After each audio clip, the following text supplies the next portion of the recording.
Fala galera, delegado Palum por aqui e hoje vamos bater um papinho sobre a audiência de custódia com a professora Letícia. Ela vai falar um pouquinho sobre o aspecto jurídico e legal da audiência de custódia. A palavra é toda sua, professora. Fala pessoal. Bom, a audiência de custódia ela está prevista na Lei 13.964 de 2019. A gente ouve muito falar nessa audiência de custódia, mas poucas pessoas sabem de fato para que ela serve, né? Tem gente que fala que a audiência de custódia não deveria nem existir, que é um absurdo, enfim. Eu. E eu vou falar um pouquinho sobre pontuar algumas questões que são interessantes para vocês ficarem aí a par do que é a audiência de custódia. A palavra custódia significa proteção.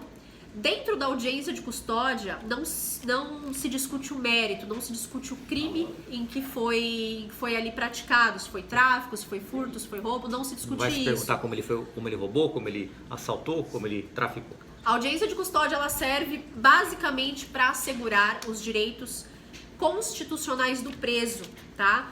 Se ele entrar algemado, a defesa pede para retirar a algema caso ele não ofereça risco. O magistrado questiona com ele que ele tem todo o direito de permanecer calado, pergunta se quando ocorreu a prisão em flagrante, se ele foi bem tratado pelos policiais militares, policiais civis, quando ele foi indiciado, na verdade, se ele foi algemado, quando ele foi foi levado para a penitenciária, se ele sofreu alguma agressão. No auto de prisão em flagrante, o magistrado vê se foi feito o exame de corpo de delito, caso não tenha sido feito, ele pede para que seja feito. Então, basicamente, a audiência de custódia serve para assegurar os direitos constitucionais do preso. Ali na audiência de custódia, gente, não se pergunta nada sobre o crime. O juiz, o magistrado, ele vai perguntar como o preso foi tratado, se ele foi algemado, se ele foi agredido, se ele sofreu algum tipo de violência. Eu sou contra a audiência de custódia, eu acho que esse país aqui já dá palavra demais para bandido e é um absurdo você criar uma audiência para se perguntar como o preso foi tratado. A gente tem que perguntar, eu penso que a gente tem que perguntar para a vítima.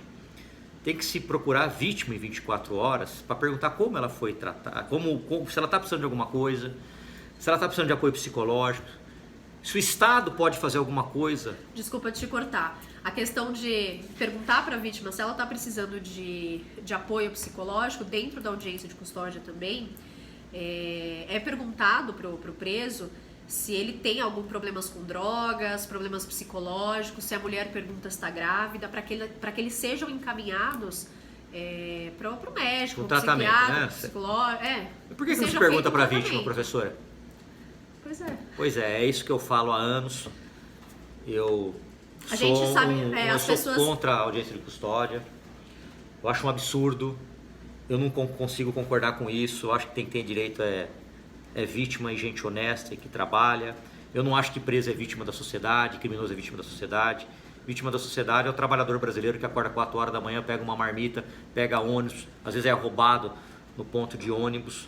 Esse sim é vítima da sociedade. Agora, vagabundo, criminoso, aquele que assalta, aquele que rouba, aquele que trafica, ele teve livre-arbítrio, cometeu o crime porque ele quis. Ele cometeu o crime porque ele quis, né, professora? Então, muitos policiais vão parar na corregedoria por causa da audiência de custódia. Por incrível que pareça.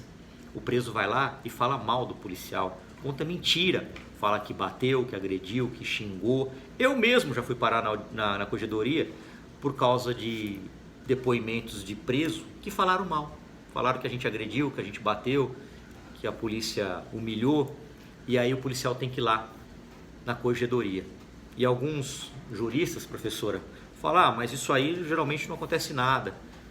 É um desprestígio pro policial ter que ir na corregedoria se explicar, porque a palavra do preso, mesmo que o exame de corpo de delito não deu positivo para nenhum tipo de agressão, o policial tem que ir lá se explicar. Até porque vale até a pressão psicológica. Exato. O policial, o policial brasileiro ganha uma porcaria de salário.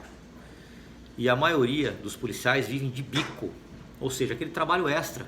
E você tirar o policial da folga para ir lá na corregedoria, você está tirando aquele dinheiro que ele ganhou para fazer segurança, para ficar na porta do supermercado, na porta do comércio, aquele dinheiro que ele faz de bico para encher a geladeira dele, para comprar comida no supermercado, para se explicar na corregedoria.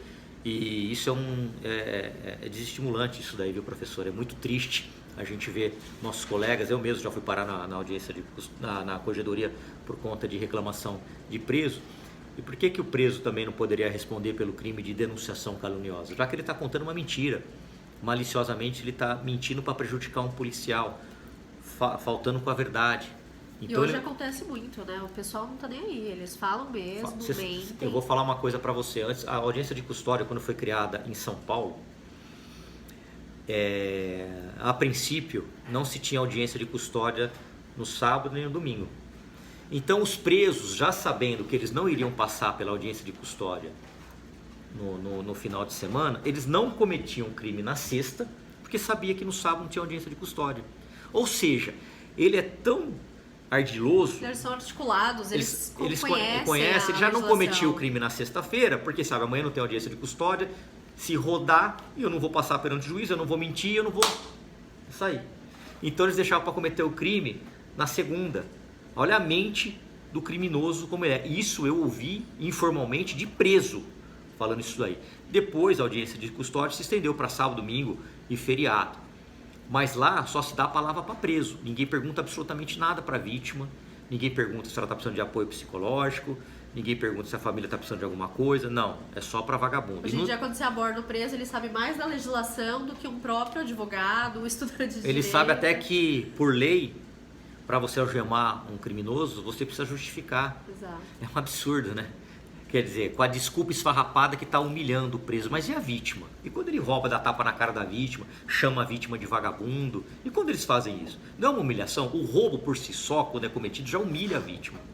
Você entra na casa de uma pessoa, subjuga aquela família inteira, humilha, maltrata, xinga, fica depois o trauma psicológico. Quantos amigos que eu tenho que sofrem traumas psicológicos porque foram roubados? Eu tenho um grande amigo, meu irmão, um irmão que eu tenho, que a vida me deu, eu não vou falar, que ele já sofreu sequestro, a namorada dele foi estuprada na frente dele, entendeu? Isso fica para o resto da vida, enquanto o vagabundo, ele passa por uma audiência de custódia que vai lá para saber como ele foi tratado, então, como se ele fosse vítima da sociedade, professora. O Ministério Público requer o relaxamento da prisão. É complicado, gente, e essa crítica que eu faço, eu fiz inclusive, fui um dos primeiros a falar em programa de TV, eu sou contra. Vou morrer falando que eu sou contra, não admito que se dê direito para preso enquanto a vítima não tem direito nenhum. Meu lado é vítimas e pessoas de bem, eu corro pelo certo, não admito isso. Então eu acho um absurdo, mas o juiz, o promotor, ele não tem culpa também, porque ele está cumprindo a lei. Quem que nós temos que culpar? Nossos deputados e senadores, são eles que legislam, são eles que fazem as leis. Juiz, promotor, policial, delegado não faz lei. Não adianta ficar com raiva do judiciário, da polícia, não adianta. Nós temos que nos ater à lei. Se a lei manda passar pela audiência de custódia, vai passar pela audiência de custódia. O que é um absurdo é o policial depois ter que responder porque o preso mentiu ardilosamente, falou mal do policial, o policial tem que passar por uma audiência de custódia, como se o preso fosse vítima. Ou seja, virou nesse país, eu costumo dizer isso, que lamentavelmente, infelizmente, o Brasil acaba virando o paraíso dos criminosos, de tanto benefício e tanto direito que esses vagabundos têm. Audiência de custódia para quê? Sem contar, como a professora Letícia disse, que lá não se discute o mérito, ou seja, não vai se perguntar nada sobre o roubo, como foi o roubo. O preso, ele sai muitas vezes ali na audiência de custódia, já é solto, ele não é citado, né, professora? O processo geralmente depois é suspenso até ser localizado para a citação, correto isso, professora? Ou está errado? Sim. Pelo artigo 366 do Código de Processo Penal, né? Então fica lá suspenso, e esse processo vai saber quando que vai ser, então, que gera um sentimento de impunidade, né? A sociedade, a vítima, né? Não vê, poxa, o cara roubou, tá na rua, o cara traficou, tá na rua. Quantos bandidos a gente prendeu várias vezes? É mais de 70% o índice de reincidente de criminosos nesse país, o que é lamentável, o que é triste. Eles têm tanto direito, que acaba sendo um desestímulo para qualquer policial combater o crime nesse país. Eu sou contra a audiência de custódia. A princípio ela foi criada pelo Conselho Nacional de Justiça, depois virou 213/2015, para quem quiser ver, depois a lei 13.964 de 2019 do ano passado. É muito triste, quem está bocejando é o japonês. Eu vou mostrar. Parece aí, japonês, já que você está bocejando, você tem que vir aqui. Nós estamos falando da audiência. Japonês, deixa eu te fazer uma pergunta. Encosta aqui, eu vou colocar esse vídeo mais tarde.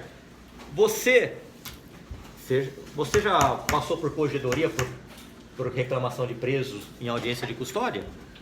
Já. 3 vezes. 3 vezes. Eu também já fui algumas. Você acha que o preso vai falar bem de mim? Eu nem quero que ele fale bem de mim. Aliás, eu quero que eles explodam. Não estou nem aí para preso. Meu lado é vítima e pessoas de bem. Então é duro, né, japonês? Porque eu sei que você faz bico pra caramba. Você é policial há mais de 20 anos. Tem que se explicar na corregedoria porque o preso falou mal da gente na audiência de custódia. Ou seja, a gente deixa de exercer um trabalho extra para ganhar um dinheiro, né? Você principalmente, né? E aí você vai lá se explicar. E tem gente que acha que é super normal. Só que o preso também deveria responder por denunciação caluniosa, né? Porque ele está falseando, ele está... É complicado, né? Parece que eles não respondem por denunciação, eles falam o que falam, inventam, né? Na verdade, uma história lá com relação à parte da prisão, falam que a gente agride, que a gente faz coisas ilegais, etc, né? Enfim, mas é por conta de tentarem se tornarem impunes, né? É muita lei para defender vagabundo e criminoso nesse país, enquanto não se tem nada, absolutamente nada para ver. Você quer ver outro absurdo que eu falo toda hora? Alguns presos recebem auxílio reclusão, professora. É um papo para a gente bater mais para frente. Eu sei que eles pagam... Existem os aspectos do auxílio reclusão, depois a gente aborda. Vamos fazer, bater outro vídeo. Absurdo. Então, que se corta esse benefício e vá para a vítima. Aí vem o pessoal lá do mimimi me arrebentar nas redes. Fica à vontade, meu. Entra na fila lá, ó. Não tenho medo de ameaça, nem de mimizento, mimimi, entendeu? É muito triste quando a gente vê um monte de pessoas de bem, honestas e que merecem um apoio psicológico do Estado, um apoio seja financeiro, alguma coisa, a gente vê esse dinheiro indo para vagabundo, para criminoso. Ah, não é para ele, é para a família. Tudo bem, e a família da vítima? Vítima também tem família. Vamos começar a pensar na família. Mas enfim, esse é um papo para depois, o assunto aqui é a audiência de custódia. Eu sou contra, eu tenho certeza que 99% dos policiais são contra. 99%... Não só os policiais, né? Acho que em geral, né? né? Em geral, porque vai lá se dá a palavra para preso, né? Vai lá perguntar se ele foi agredido, se ele foi humilhado, como é que ele foi algemado, se feriu os direitos constitucionais dele. Pô, ele vai roubar, ele mete o cano na cara da vítima, dá tapa na cara, chama a vítima de vagabundo, isso é um absurdo. Depois vai lá tratar ele como se ele fosse uma vítima, entre aspas, da sociedade. Vítima. Eu não vou falar um palavrão em respeito a vocês, mas eu pensei e vocês podem imaginar o que eu pensei aqui. Vítima, o baguete. Vítima, eu repito, é o trabalhador brasileiro que acorda 4 horas da manhã, pega marmita, pega ônibus, é assaltado no ponto de ônibus, tem direito nenhum, é humilhado nesses roubos. Aí vem alguns especialistas de segurança falar que é um crime pequeno roubar um celular. Crime pequeno, o baguete, é isso? Baguete. Então, não é crime pequeno. Pergunta para aquela trabalhadora, para aquele trabalhador que comprou um celular igual da professora Letícia, dividiu em 10 vezes e depois teve o celular roubado, se é um crime pequeno. Crime pequeno não, né, gente? Pimenta nos olhos dos outros é refresco, né? Vamos pensar mais nas vítimas, nos trabalhadores, nas pessoas de bem, entendeu?